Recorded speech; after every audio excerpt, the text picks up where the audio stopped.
House Committee on Public Accounts Chair Terry Ridon stood firm that there is no reason for him to resign from his post. This was in response to the call by Batangas 1st District Representative Leandro Leviste for him to step down as the head of the Public Accounts Panel. Leviste has been linking the Bicol Saro party list, which Ridon represents, to top contractors, and he is also pushing for this to be investigated. Talagang we had been very, very fair, and we had been able to contribute to the truth-telling that we had been seeing in the flood control controversy. We had been firm and fair, and there is no reason for me to actually resign on the matter. But if he would want me to recuse, kung yan po ang gusto niyang gawin, if we will do an investigation, for example, on yung sinasabi niyang Bicol Gold Rock, I think wala naman ng problema doon. Pero I think resignation is out of the question.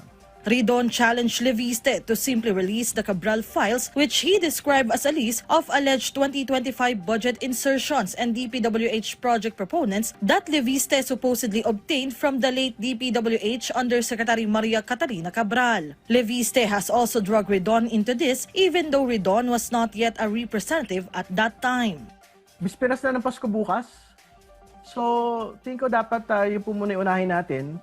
Alam ko maraming gustong bagong kwentong gawin po si Congressman Leviste, pero unahin muna niya yung pong mga tanong ho natin sa kanya. Nasaan na yung listahan ng Cabral files?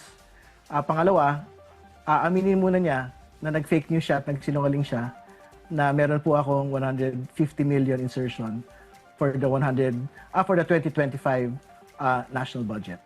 So yun muna. Merry Christmas, Leandro.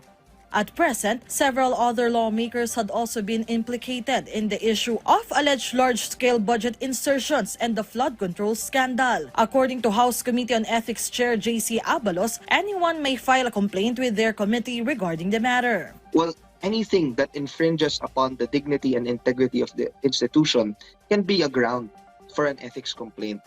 And maski sino po pwede mag-file ng case. So these things on insertions or anomalous infrastructures, these are things that can possibly fall under the jurisdiction of the Committee on Ethics. And we will be guided by evidence po.